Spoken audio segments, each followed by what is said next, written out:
Hello, good morning mga kalitos. Ayan, maliliit pa. Bago lang. Ayan, ipangtanim ko ng isang linggo.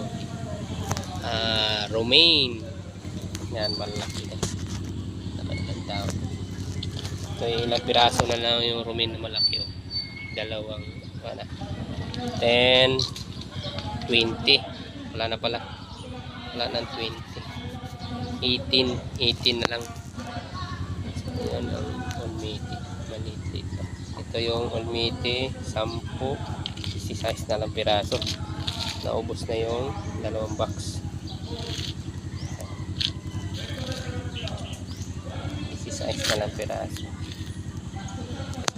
Yung romaine ko ay Lyron ay 18 na lang. Maliliit pang kasunod. Ubos na. Kaya hindi ko pa nilalagyan ng tubig. Kakalumot. Maliit pa yung kasunod. Kaya inaantay kong lumaki-laki pa ako lagyan ng tubig.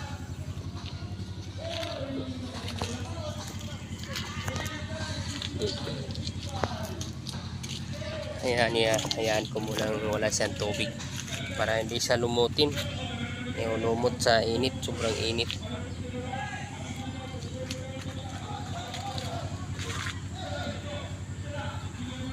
Ayan. Ayan ang bakante ko, dalawa. Pag naubos tong dalawang romaine na kahon, ay bali 3 Olmiti o 3 bali 5 na.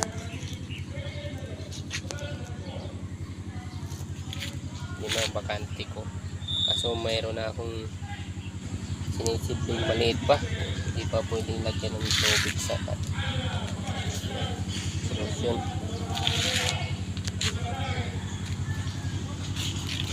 Baka sa isang linggo pwede na yan. Isang linggo. Pang-6 na araw. Pagdating ng 15 days. Kahit mga 12 days na, nilalagay ko na dito sa bak. Para mabilis lumaki. Nilalagyan ng full solution. 12 days. Kasi direct sowing naman ako, hindi naman ako transplant. Direct sowing simula sa buto, isa na nasakap na siya.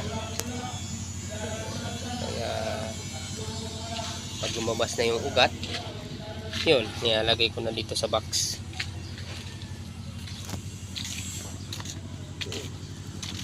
Hindi naman ako nag-transplant, kaya hindi siya nauuga ang hindi nauuga yung ugat. Kaya tuloy-tuloy na siya, lumaki agad. Nalaki na. Okay. Good morning. Thank you. God bless. Update lang ako. Maliit-liit pa.